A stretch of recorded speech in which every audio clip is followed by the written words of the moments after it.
Assalamualaikum warahmatullahi wabarakatuh. Saya Hana Sabutriani, jujur baik sopan. It's impossibility to be perfect, but it's possible to do the best.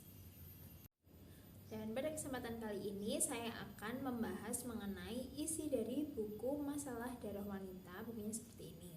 Yaitu penulis dari buku ini yaitu Muhammad Sholeh Al-Utsaimin. Penerbitnya yaitu Gema Insani dari Kota Jakarta. Tahun terbit 1993. Kelebihan dari buku yaitu bahasa mudah dipahami, banyak manfaat yang bisa kita dapat dari pembahasan masalah darah wanita tersebut. Dalam buku ini terdapat 3 pembahasan penting mengenai darah wanita. Yang pertama yaitu tentang darah haid, yang kedua tentang darah istihadah, dan yang ketiga tentang darah nifas. Jadi haid adalah darah yang keluar secara alami dari seorang wanita pada waktu yang diketahui dan tanpa melalui sebab. Kemudian yang kedua yaitu istihadah. Istihadah adalah darah wanita yang keluar terus-menerus tanpa henti atau berhenti sebentar selama 1 ataupun 2 hari dalam sebulan. Dan yang ketiga yaitu nifas. Nifas adalah darah yang keluar dari rahim sebab melahirkan, baik berbarengan dengan kelahiran itu, sesudahnya ataupun sebelumnya, sekitar 2 atau 3 hari yang diiringi dengan rasa sakit. Kemudian yang selanjutnya yaitu usia mendapatkan haid. Biasanya usia produktif bagi seorang wanita untuk mendapatkan haid antara 12 sampai 50 tahun. Tapi ada juga wanita yang pertama kali mengalami haid sebelum usia 12 tahun. Dan di atas usia 50 tahun ia masih mendapatkannya. Hal ini seperti yang telah disebutkan tergantung dari kondisi lingkungan dan iklim yang memengaruhi si wanita tersebut. Para ulama rahimahumullah berbeda pendapat tentang batas usia ini. Mereka mempertanyakan apakah ada batasan usia kebiasaan bagi si wanita yang mendapatkan haid. Apakah darah yang keluar sebelum dan sesudah usia itu disebut darah penyakit atau istihadah dan bukan haid? Setelah Ad-Damiri menyebutkan adanya perselisihan pendapat tersebut, maka beliau berkata semua pendapat itu keliru. Seharusnya tolak ukur yang dipakai adalah beberapa darah itu. Dengan demikian, dalam batas apapun, kondisi bagaimanapun, dan usia berapapun, darah tersebut tetap disebut darah haid. Wallahu a'lam. Kemudian yang selanjutnya yaitu bagaimana jika wanita haid itu membaca zikir, tasbih, tahmid, ataupun membaca basmalah ketika hendak makan ataupun yang lainnya, ataupun membaca hadis ataupun mendengar Quran. Bagaimana itu pendapatnya ya? Nah, jadi sebuah perbuatan tersebut sama sekali tidak diharamkan.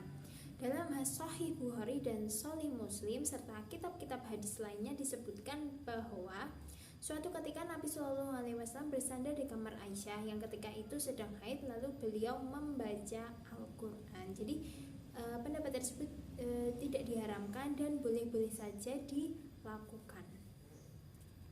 Yang selanjutnya yaitu 3 kondisi wanita mustahadah ataupun wanita yang sedang istihadah. Yang pertama yaitu sebelum mempunyai istihadah, wanita tersebut mempunyai haid yang telah diketahui. Yang kedua yaitu si wanita tidak mempunyai jadwal haid yang diketahui sebelum mengalami istihadah tersebut. Dan yang ketiga, wanita yang tidak mempunyai jadwal haid yang diketahui dan tidak mempunyai tanda atau pembeda secara tepat.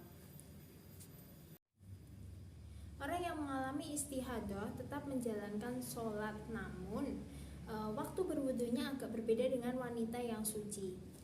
Untuk sholat-sholat yang ditetapkan waktunya, wanita mustahadah tidak boleh berwudu kecuali setelah masuknya waktu sholat tersebut. Sedangkan untuk sholat-sholat yang tidak ditetapkan waktunya, maka ia boleh berwudu ketika ia hendak mengerjakan sholat tersebut. Hal ini didasarkan pada sabda Nabi Shallallahu Alaihi Wasallam kepada Fatimah binti Abi Hubais.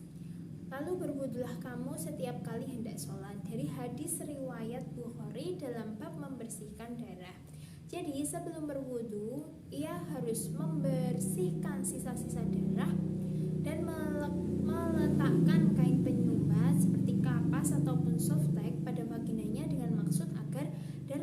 tidak keluar lagi pada saat seorang yang istihadah dalam keadaan sholat.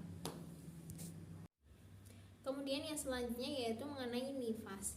Nifas tidak bisa ditetapkan kecuali jika si wanita telah melahirkan sesuatu yang berbentuk manusia. Jika ia mengalami keguguran sehingga janin yang dikeluarkannya belum berbentuk manusia, maka itu bukan darah nifas, tetapi hukum yang berlaku baginya pun bukan hukum nifas, tetapi hukum mustahadah. Karena minimal waktu terbentuknya janin dalam rahim hingga menjadi manusia adalah 80 hari, terbilang dari awal kehamilan, umumnya 90 hari.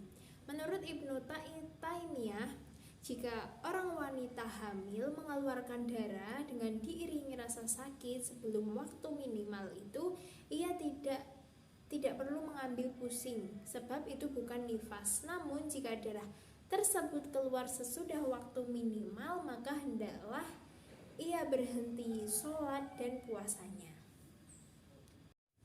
Lalu bagaimana jika setelah melahirkan itu keguguran, ternyata janin tampak lain dari kenyataan, belum berbentuk manusia?